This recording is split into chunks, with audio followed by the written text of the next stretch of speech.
hope it's no longer the Temple of Doom. I'm very fortunate and very proud that they chose me as that coach. Does this sound like a man who's happy to be back to work? What I did was wrong, and if I should pay for it, I pay for it. The champs try to explain another not-so-super effort. Guys are trying, and it's tough. While this Bo may be coming back, when I leave baseball, it's going to be because I've had enough. this Bo is back in his old stomping ground. Being in this very room is going to bring back a lot of good memories. Sports Center, not just another sportscast. This is, without a doubt, a dream come true. Well, you know what we meant. Welcome to Sports Center. He's Bob Lee. I'm Bill Patrick. We kick things off with college football news. A team in the Big East hoping to go big time. Yeah, Temple hired a new head football coach today. The question is, will he make more news for who he is or what he does? His name is Ron Dickerson, and until Temple hired him today, there was not a single black head football coach in Division I, where 43% of the athletes are scholarship athletes are African Americans. There are many facets to today's story. There is black and white, and at least a Temple winning and losing. Finally, the dream has become a reality, and I'm ecstatic, to say the least. Ron Dickerson, so often a candidate, is now a head coach with a big job at Temple and perhaps a bigger job to deflect the attention to his race and simply coach football. That to the extent that this move is going to pan out, it's going to be dependent upon him winning football games. And so the first thing he has to do is to forget about the race issue. Let the press worry about that. Let the sociologists worry about that. Let the broadcast journalists focus upon that. Go, come on. Look it in, Andy. Open those eyes. Come on, Andy. Hang on. Go. The Temple Owls hired a 44-year-old defensive coordinator. Dickerson is finishing his second year at Clemson, with stops at Penn State, Colorado, and Pitt, among others, in a 20-year career. Dickerson has been active in the Black Coaches Association with criticism for school presidents that lend their voice to other athletic reforms, but not the question of black coaches. But when it comes to the minority issue, you don't hear the same type of response coming out of the presidents. I think that in order for us to make headway, the presidents have to take a stand. These are the numbers to which black coaches point. No Division I black head football coaches this year. In the 60 job changes in the last 4 years, only twice have black men been hired. Dickerson is about the 7th black head coach ever in Division I football. Today, he praised Temple's decision. They bit the bullet. Okay. When there's a lot of universities in this country that are afraid to make that move, to hire a black coach, for whatever reason, okay, they said, forget that. We're going out and we're going to get the best coach in this country. Dickerson inherits one of the worst programs in the country, with only 2 winning seasons since 1979. The Owls won 2 games last year, 1 this year. Their home crowds never approach half capacity at the Vet in Philly, and they play a beastly Big East schedule. I love challenge. Temple is a challenge. There's no doubt in my mind, or any coach in this country that wants to be a head coach. Temple is a challenge. He has that challenge and the opportunity to win or lose on the field. Clemson's season is over. The Tigers have no bowl game, so Ron Dickerson is on the job running the Temple Owl program. The school fired Jerry Burnt last week with 1 year remaining on his 5-year contract. Dickerson was also today signed on for 5 years at Temple. Bill? Bob, for the moment, the worm has returned to the Pistons. Dennis Rodman, last year's NBA rebounding leader who was suspended without pay on Friday for refusing to play, was reinstated yesterday by the team. Today, he showed up for practice. So for the time being, he is still a Piston. But for how long is anybody's guess, since a trade involving Rodman is a distinct possibility. Rodman knows precisely what needs to be done.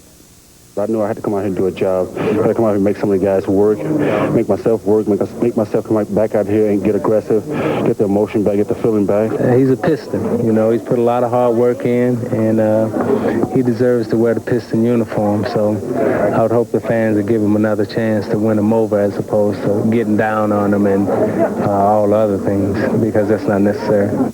Now, what prompted Rodman's return to the team? Well, club president Tom Wilson may have hit the nail on the head when he said, poetically, Maybe the suspension got his attention. Rodman could be in uniform as early as tomorrow night when the Pistons host the Hornets. By the way, the Pistons made another move today, releasing veteran guard Darryl. The Raiders take on perhaps the NFL's hottest team, the Chargers. They've won 6 of their last 7. The Raiders coming off that impressive shutout victory over the Broncos. The Raiders and Chargers colliding right here Sunday night. It's time for another timeout, but when we come back, more NBA news, including the Brian Williams diagnosis. And also more baseball. The Yankees crying foul. As we continue, the Wizard says thanks, no thanks to the Cards. We'll tell you what could be behind it all. Welcome, Julia Louis-Dreyfus.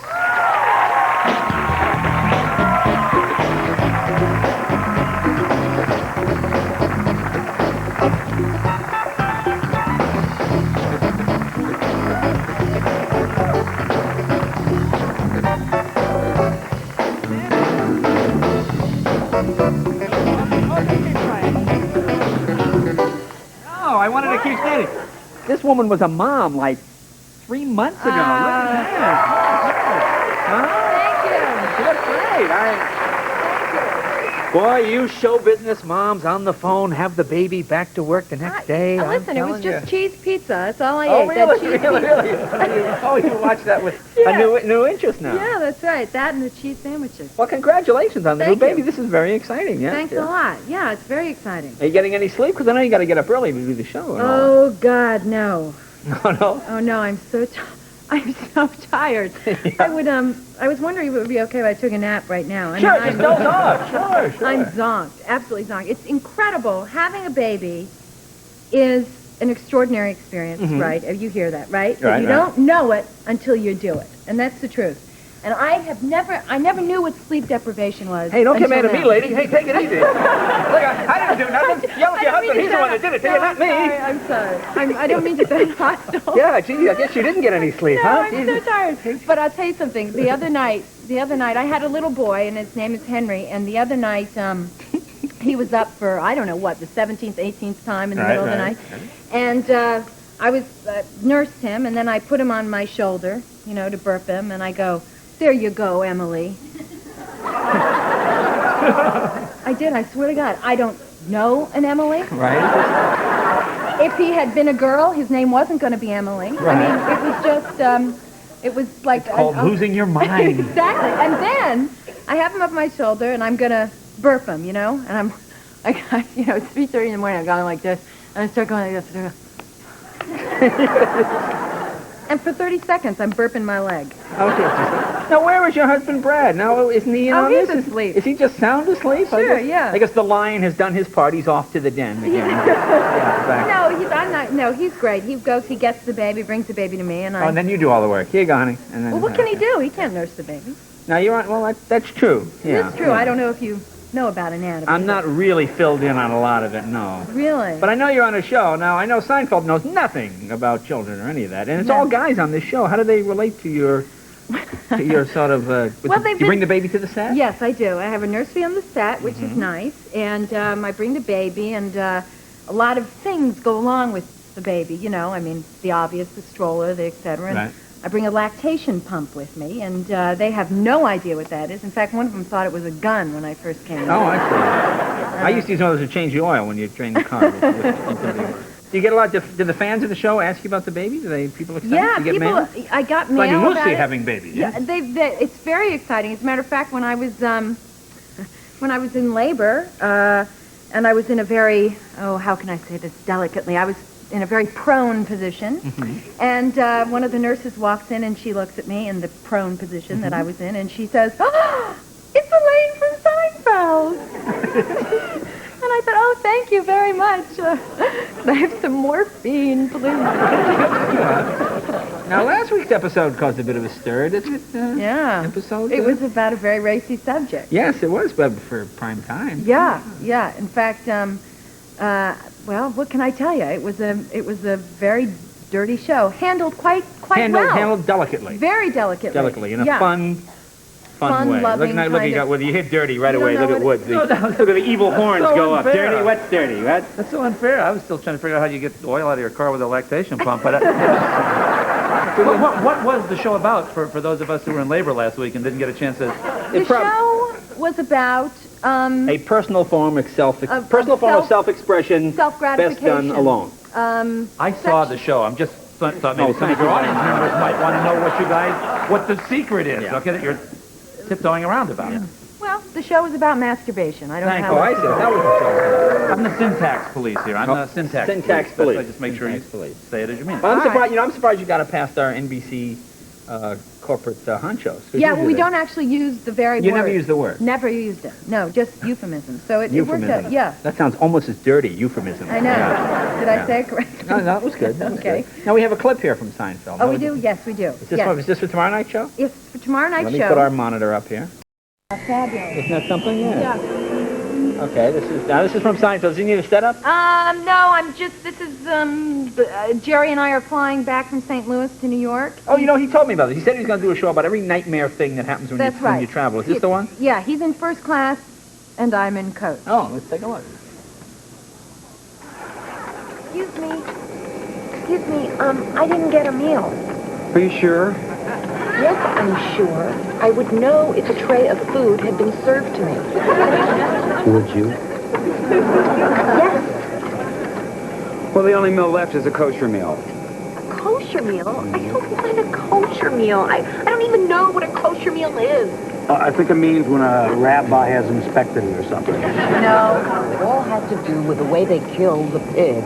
Come on, but they don't eat pigs. They do if it's killed right, under a rabbi's supervision. Oh, you know what? I ordered the kosher meal.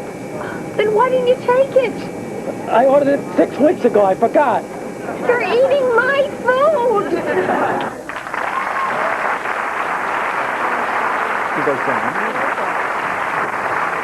Now, what is the Spy Magazine special you're doing? It's based on... the Spy Magazine special is called the Spy Magazine Hit List, and it's the 100, it's sort of like a countdown/award show, and it's the 100 most alarming and appalling people and events of 1992. Oh, I see. So you make a lot of friends with this one. Exactly. Oh, yeah, you'll work together. Made a lot of fun. Yeah, okay. It was good. It's good. Mary Tyler Moore was on the show, which is exciting to meet her. And yeah. Wayne Newton is on the show, and I get to hold hands with Wayne Newton. So Very nice. Get to hold hands my career with is pretty much wrapped up. You must go. I mean, we make fun of Madonna all the. No, we all do the Madonna jokes. Now, obviously, there must be some Madonna stuff in this. Have you got the book in there? I'm afraid. Have you seen the book? You know, I have seen the book, and it's. How's she going to top that book? What's going to be the next move after that book? I think X-rays would be the only way you could see it. I mean, documentary about a trip to the gynecologist. Yeah, I mean, that would be about it. Yeah. I mean, unless, some internal... I don't know what she's thinking. I don't know how you top it. You don't. But I think she will come up with something. I'm sure she will. All right, well, listen, congratulations on the new mom thing. That's very great. bright.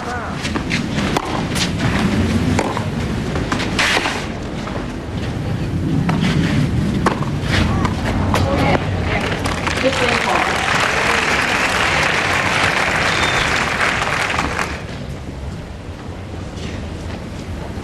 15 Love. Patty Schnieder just getting out of her teenage year, age 20, and talking more about this Rainier Harnacker and everything that's going on with her family. Family basically feels like she's in a cult mode at this point. And, at age 20, there's a lot of times in everybody's life at that age where you don't necessarily do exactly what your parents want. You have a little rebellion, maybe, and perhaps that's what's going on the court now. Yeah, we don't know how serious this one is, and the ironic thing is that she was coached by Eric Van Harpen, who coached Conchita Martinez for years, and Eric was with her for a good couple of years through her run last year, 5 titles. 40 Love here. Schnieder did have 3 game points in a service game in the first set. And now on the scoreboard, and the crowd here happy to see that Patty Schnieder's decided to show up here in the second set after taking a miss in the first.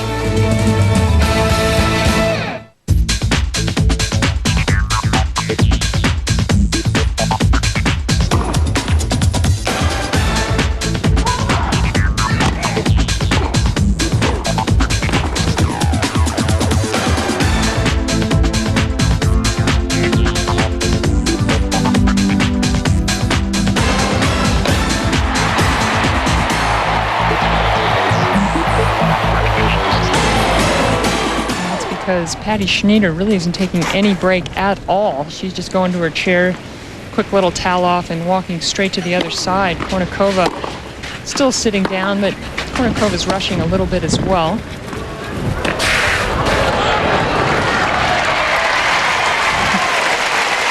And the crowd just happy to see a quality point, Betsy.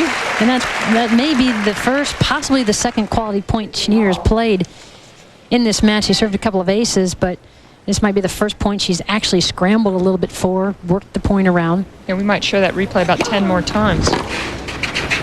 Another good mix-up from Kornikova. That's twice in the last 2 games, hitting the serve volley play. Betsy, it's a great idea to do different change of game plans when you're way up. Work on things. Yeah, absolutely. And Kornikova has everything in her game. I mean, she can do it all, and now she's more consistent. And the results are proving it.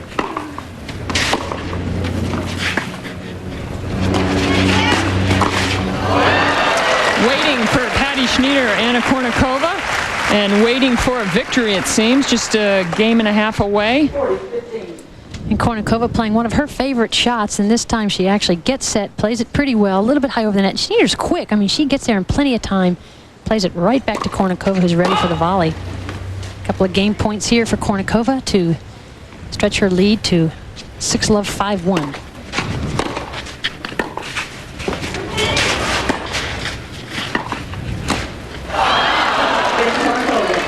And that's exactly what Kornikova does, and she's 1 game away from a spot in the semifinals. Sort of good news, bad news. We probably are going to be able to show you a bit of Pierce and Conchita Martinez as you see Patty Schneider here with a pretty rotten attempt at a drop backhand volley. Out! 15. Actually, you can see there Anna Kornikova putting her finger up, making the call. That's one of the aspects of Kornikova that a lot of players don't particularly care for, especially when you're up 6-love 5-1. Maybe just let the linesman make the call. Yeah.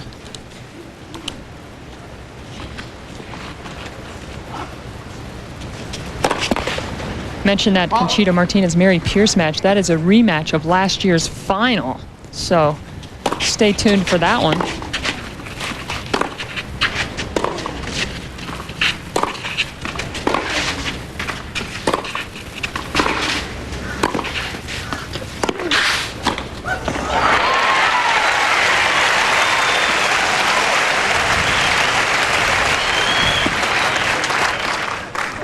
That time a little bit more effort on the backhand volley.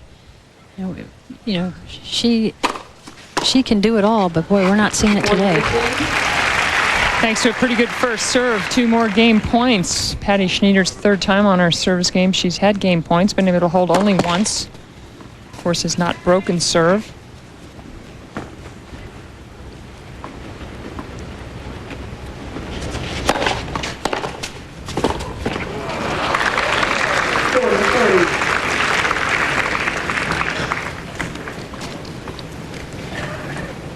Wait, please. See, Schneider just wanting to play even before the ball boys and girls are ready. See, that is the forehand that I think just spells the fact that at this point, Patty Schneider could care less about being out here on the tennis court, and I think the WTA should have a look at this match and see whether or not it's perhaps breaks the code on effort.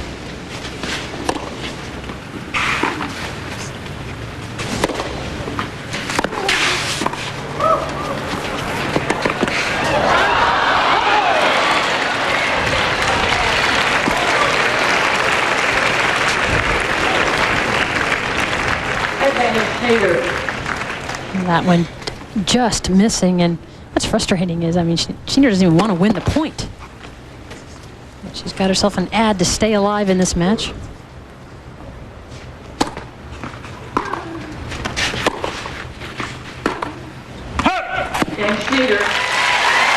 And Patty Schneider on the scoreboard again, but in a big hole as Kornikova looks to close out the match when we come back. The brain cremated. Christopher Scarver, the inmate who killed Dahmer, claimed he was just following God's orders. He is now serving 2 consecutive life terms. Thursday on Biography, The Carpenters. Karen and Richard Carpenter's sweet. The treatment works. With every successive kid, we are getting closer to perfection. Brainwashed, lobotomized. No! On July 24th. 4 brothers went to war. Only one survived. Some private lost 3 of his brothers and he's got a ticket home. We're in business! Where's the sense of risking the lives of the 8 of us to save one guy? Right here! You are a coward! Put your money where your mouth is! Disperse, you know what to do. Tom Hanks, Edward Burns, Tom Sizemore, Matt Damon. Saving Private Ryan, a film by Steven Spielberg. Rated R. Starts Friday, July 24th.